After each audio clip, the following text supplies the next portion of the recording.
You know exactly what you should be doing. You should learn the skill. You should finish the project.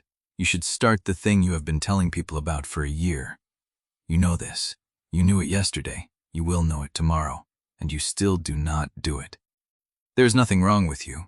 Your brain is doing exactly what it was built to do. It is resisting effort. Not because it is broken, because it is efficient. Effort, to your brain, is expensive. And your brain is, above all else, an organ that hoards calories. So when you stare at the task and feel that strange, gravity-like pull away from it, that is not weakness. That is a cost-benefit calculation running silently beneath every thought you are aware of. And once you understand the calculation, you can change the inputs. There are two systems inside you that decide what your hands do. The first one is buried deep, a structure called the basal ganglia. It runs the things you no longer think about. Brushing your teeth, walking down a familiar street, the route home. You do not decide the angle of the toothbrush. You do not negotiate with the sidewalk. Cheap, quiet, automatic. The second one sits behind your forehead, the prefrontal cortex. It handles the things that have never been done before. Writing the essay, learning the skill, sending the message. Anything that requires you to think. It is brilliant. It is also expensive. Use it for too long and you feel a particular kind of exhaustion, not in your body, in your attention. Your brain knows this. So before you even begin, it runs the numbers. A researcher at Stanford named B.J. Fogg drew this calculation as a graph.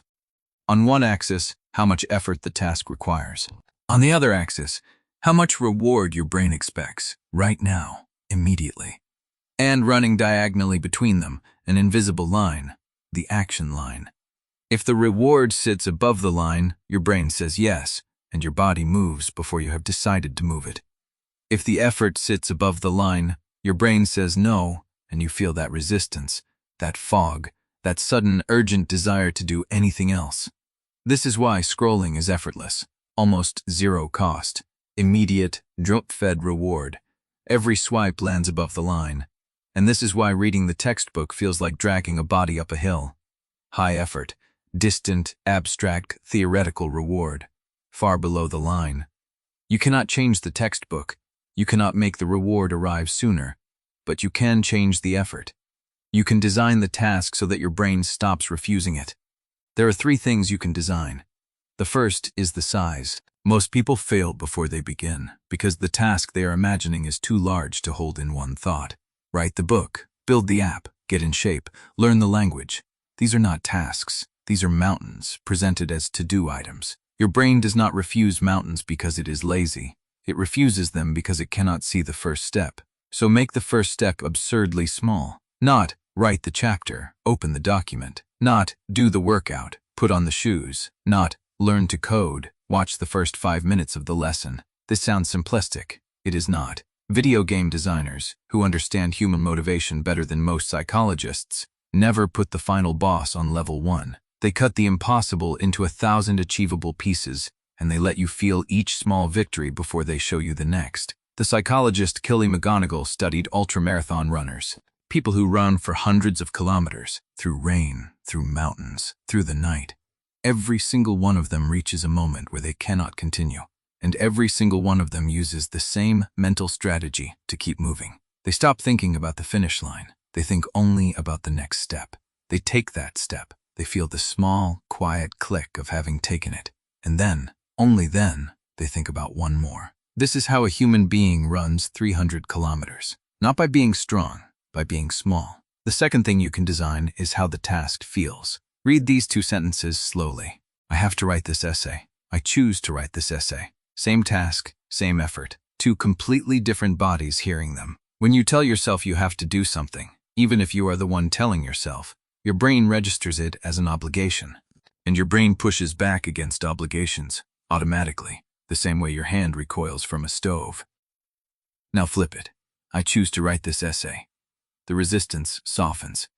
Not because you have tricked yourself, because you have told your brain the truth, that this is, in fact, your decision.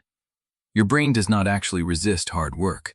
It resists work that feels imposed, even when you are the one imposing it. The third thing you can design is the commitment. Most starts do not fail at the start. They fail in the middle.